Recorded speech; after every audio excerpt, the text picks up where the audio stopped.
Yeah. Ow! Yeah. Y'all think too small, I got big dreams.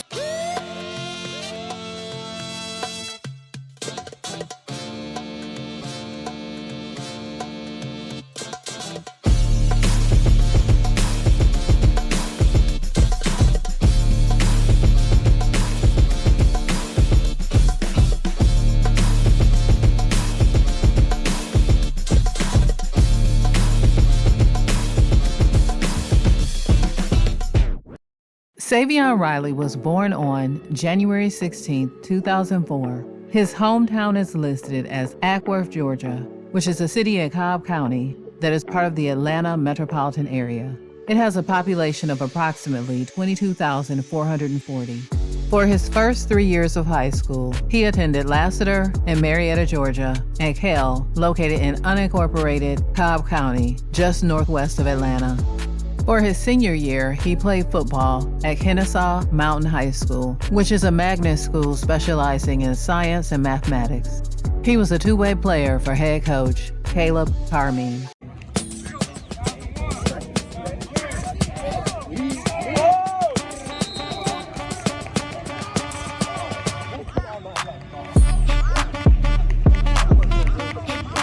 In describing his recruiting process to Kane's Insight, Savion Riley said that his junior year was kind of a slow start. He played mostly receiver and a little safety. During his senior year of high school, he focused on the defensive side of the ball, and college offers started to roll in.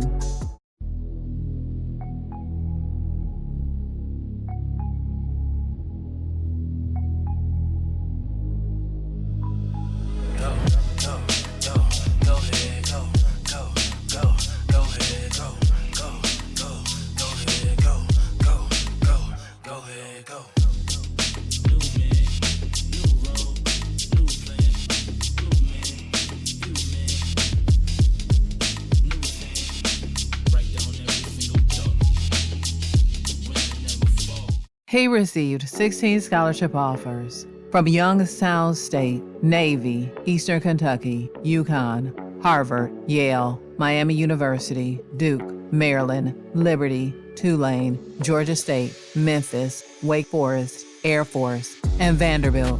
He initially committed to Duke in July of 2021, but ultimately chose Vanderbilt. A three-star prospect ranked by On3 as a top 60 safety nationally and a top 70 prospect in the state of Georgia, named first team All-State and first team All-Region as a senior in high school. Helped Kennesaw Mountain to a 10-2 record as a senior, making over 50 tackles with an interception. Also made 40 catches for 644 yards and 8 touchdowns in 2021. In 2022, as a freshman at Vanderbilt, he received the Academic Anchor of the Week. Savion's academic coordinator stated, "Savion has been consistent in his approach to schoolwork, showing great effort and working hard to balance, excel in his 5 courses this semester." On the field, Savion did not see game action and redshirted.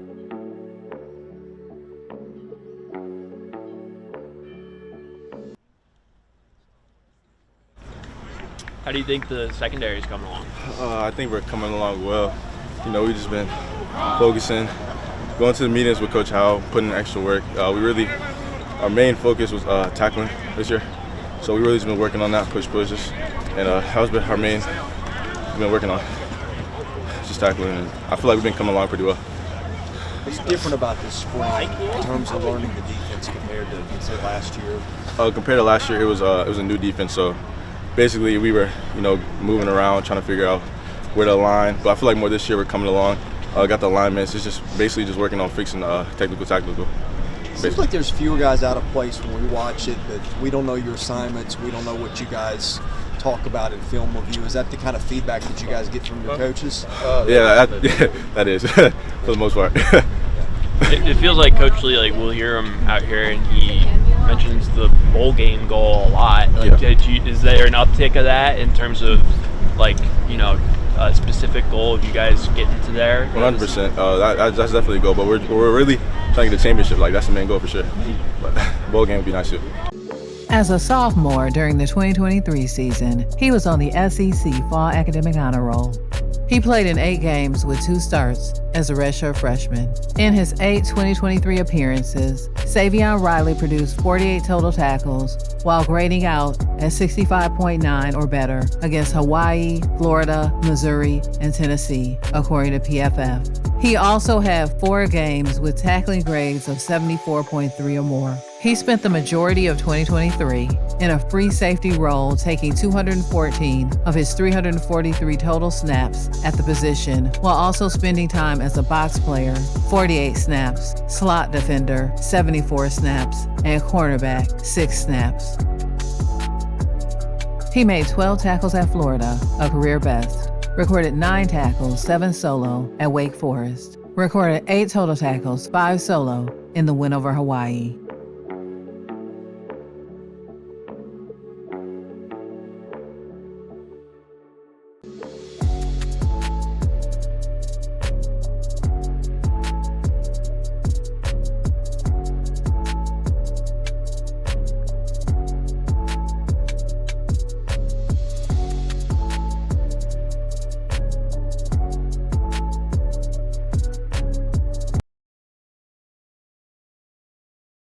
There's a hangover for the Ole Miss Rebels tonight after that contest a week ago. Another little tap pass underneath. This one goes to Eugene Wilson, the third. He's out over the 30 to the 32-yard line. That's a gain of about 9. The coaches were excited to get Trey Wilson back out there. Easy touch for him. You see him. Man, big shot at the end. Shakes Trudell Berry. Took a big shot from Savion Riley. We've seen a couple of big collisions in this game already. He transferred to Miami in December of 2023 and went through spring practices with the Hurricanes before re-entering the transfer portal on April 29, 2024.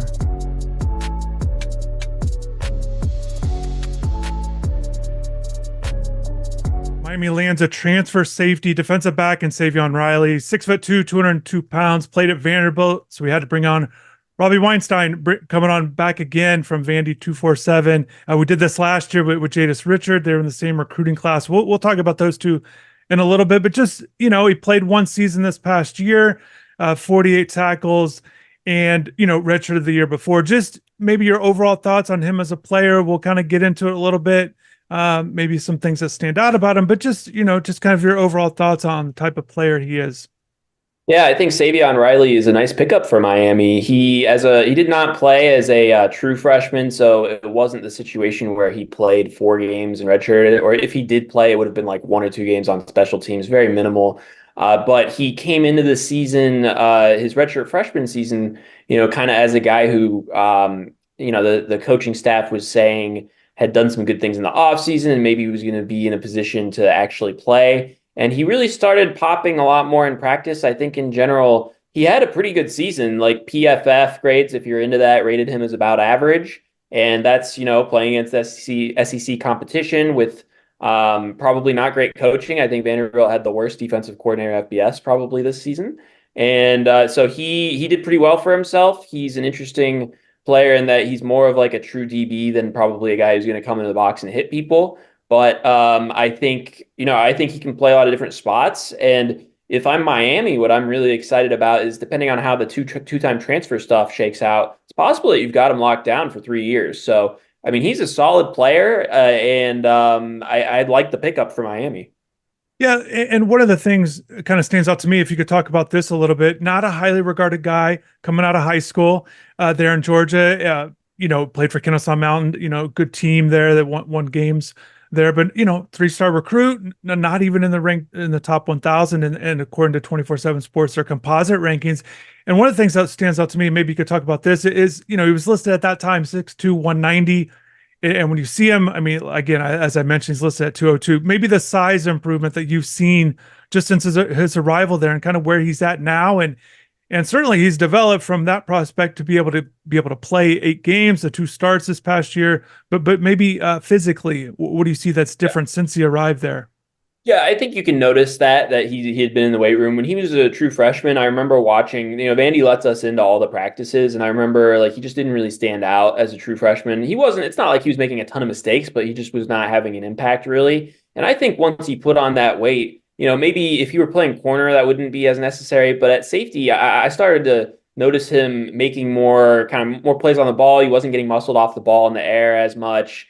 And so I definitely think he took a nice step in that direction. I think it's also important to note that when he was coming to Vandy, as a high schooler, he played a lot on both sides of the ball. He was just as good of a wide receiver prospect probably as a defensive back prospect. And there was actually some question as to whether he was going to play offense or defense at Vanderbilt. And of course, if you're a high school wide receiver, 190 pounds actually isn't bad. And so I think it was going to take him a year to, if he was going to play safety, to pack on that weight. I think you started to see that this season, like 48 tackles, which was one of the higher marks on the team.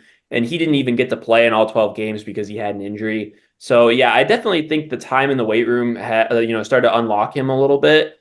And, he's going to be coming into, I'm sure, a strong strength and conditioning program at Miami as well. Maybe he'll add a little bit more weight. I'm not sure. But I do think that was a big part of his ability to actually contribute quite a bit as a redshirt freshman. You get a lot of work, it looks like, with your DBs here early in spring practice. How are they holding up? We've got some new additions, of course, Mish Powell, Savion Riley. Then we got a couple freshmen who are doing good. Saquon, of course, Patterson and Dylan Day. So a little bit of growing pains for the young guys, but I think they're making some plays. Today, Dylan Day had a good day. Yesterday, he didn't. And Saquon probably had a better day yesterday. So the other guys are catching on pretty good. Mish is probably playing the strongest out of the guys that have just came in. But, really pleased. Just a little thin at a couple spots. How do you feel about, the depth at cornerback right now? Obviously, some guys left, draft and everything. Yeah. Everything, how do you feel about where you guys are at depth-wise? Well, we've got a couple injuries, which is hurting us right now. I think we're down to maybe 4 corners. So anytime you're down to 4 corners, you start to get tired, and we're having to use a couple safeties to play with the 3. So, hopefully we'll get Brown back after the spring break. And so that add another guy, and of course we got a couple freshmen that aren't here yet. So we'll add some depth if we need to in this off season if we need. So I feel good, but right now it's not good. We're a little thin. It's like Jaden, Harris, and Savion are going first team. Yeah. We can see. How are they doing, and just what are they bringing to the Doing good. Harris is probably the most improved player, I think, on the defense right now. But he's got a lot of confidence. He's not sitting behind 2 older guys, Cam Kitchen, and, of course, my big safety boundary guy, James Williams. I'm sorry, James. But he's played last year. Harris has played. So right now he's playing the boundary safety, but I'm going to move him to some field safety as well and keep swapping him and Savion and just add those young guys in there as well. What does Savion bring? Savion's long. He's got good top end speed. Right now he's trying to learn everything. I think he's a little tired today. Kind of got on him. But we're getting a little thin, but he's smart, rangy, and he's a really good tackler. So that's what we saw when he played at Vanderbilt. Do you view Mish strictly as a nickel, or can he also No, play? He's a field safety as well. So when we play base, where we bring the Sandbacker in, he'll play the free safety. But when we go to nickel, he becomes the nickel. Thank you. Really just the program here. I heard of the benefits that was going on at Miami. It's just a place where, a special place, and I really just want to be a part of the culture that was being built here for the most part. Appreciate it. So talk a little bit about how it's going for you here. Obviously there's a need for safeties. Yeah. They're looking for guys that can step in immediately. How's it going for you so far? You come from great guys like Cam and James that were here, and I really just wanted to be a part of, this safety crew here. Miami's known for top safeties, and I really just want to come here with the competition and work, and I'm excited about it. Is what you're asked to do here much different than what you were doing at Vanderbilt?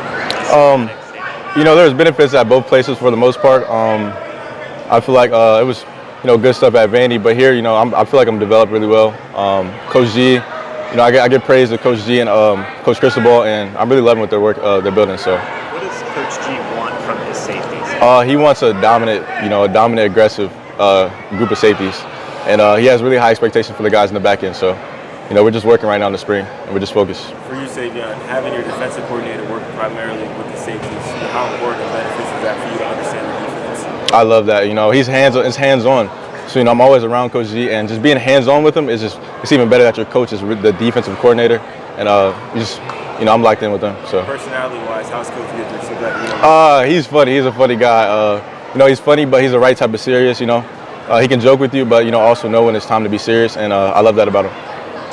sometimes unusual to go into an offseason not knowing who either starting safety will be. Yeah. You don't know if Misha's going to be in slot corner or safety. Yeah. Do you need to establish a rapport and a lot of communication skills off the field with the other safeties, Zaquan obviously, Jaden, others, just to have that in place regardless of who you end up pairing with? I would say yes. I think communication off the field, building relationships with them will help with, me being on the field communicating. But for the most part, when I get out there, it's just me talking. I'm just worried about me communicating, and I just got to keep communicating every day, and we're gonna all build, a great communication in the back end. So. Playing against these wide receivers, Cam Ward so far this season, what are those battles been like on the field? He's a dog. I'm back there in the post a lot, and I'm just hoping, he tucks one back there for me. But he's a great QB, and we're just working. It's competitive every day. What were you looking for when you went into the transfer portal and came here? Just a place where I really fit.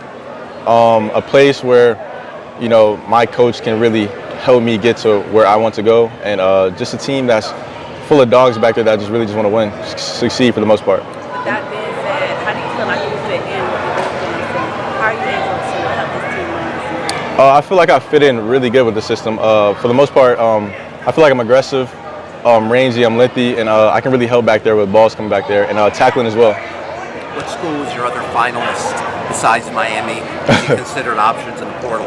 Other schools like UGA, LSU. Those are schools I talk to, but I'm glad to be here for now. I'm glad to be here. So having played a reasonable amount of SEC football, how does that prepare you? You feel to come into the ACC? For the most part, all conferences are physical. All conferences are really the same. So it's not really much different for me. Even if I was wherever conference I was at, I'm just ready to play ball. So, How much are you being cross-trained in different positions, and how versatile would you say you are on the back end? I say I'm pretty versatile. I go from field safety to boundary safety. I'm really just learning both, trying to see where I fit, and I'll play wherever I need to play. Coming up next here on the Canes Inside podcast, Miami Hurricanes safety and Canes Connection athlete Savion Riley. All right, Canes fans, very excited to be joined right now by Canes Connection athlete and Miami Hurricanes safety Savion Riley, who's a newer Hurricane here. So Canes fans getting to know you a little bit. Savion, we appreciate your time today. How you doing? I'm doing great, man. I'm blessed to be here, So obviously, man, coming over from Vanderbilt, right? Talk to us a little bit about your transition. I mean, what's it like not dealing with cold weather at this time of year here in the spring? Yeah, just break down, everything about the transition for you down here to Miami. So overall, the transition for me was pretty smooth. You go from being at Vanderbilt, a place where it's cold in the morning, to being here at Miami. I wake up every day and it's hot. So I think the big adjustment for me was getting used to the heat. But overall, though, I love being here. And we talked about it a little bit before. I saw the Bahamian flag in your bio. I know you have some Bahamian roots as well. So this weather is a little bit closer to that than that cold up there. Yeah, definitely. Mom's side of the family is Bahamian, so I have roots all kind of throughout here. So do you find the Bahamian spots, the food spots down here, or what? The Caribbean? So much good food. It's a lot of Caribbean food. A lot of good Haitian food too. Yeah, I actually did have some jerk today. There you go. So, there you you go. got some spots. There it is. So obviously, again, making the transition from Vanderbilt to Miami. Your size and speed, man, that's something that we hear a lot. That's tossed around about you. I mean, what are your measurables right now? I was at practice the other day, and I told a couple people I didn't even know we were going to have you on the show yet, but I wrote a note. I said Savion Riley looks the part out there, right? So, I mean, have you always just been bigger, or is it something that you worked for? I mean, talk to me about that, and what are you at right now? As of right now, I'm at 6'2", 205. Okay. I say I worked for it. I went not the height. The height that's genetics, but in terms of weight, I kind of always around 200, 195, but I did eat to get around 205, but I kind of just maintained it. So I'm kind of where I want to be at in terms of weight. at Vanderbilt, right? Didn't play much for year one, didn't play at all. Year two, you come onto the scene, you were 5th in the team in tackles, and you missed 4 games, right? So what was that biggest jump for you from year one to year two? The biggest jump for me was mindset. You know, year one, not playing, you're learning from older guys. I realized year two, okay, I have to step up. I have to, you know, turn that switch on and just mentally, you know, be prepared for that. And just, that's kind of what I did. Just. When you were getting recruited to Miami, obviously the opportunity to come in with 2 of the starting safeties from last year, heading to the next level, right? I mean, other than the opportunity itself, what did you see at Miami that intrigued you in terms of what was being built here? What intrigued me was Miami is, you know, known for safeties, top safeties. Losing two key players, you know, Cam and James, you know, those roles were open, and I wanted to go somewhere where I could fit in and where I could impact the team, and Miami was the perfect fit for me. On May 11, 2024, Savion Riley committed to Colorado with 3 years of eligibility remaining.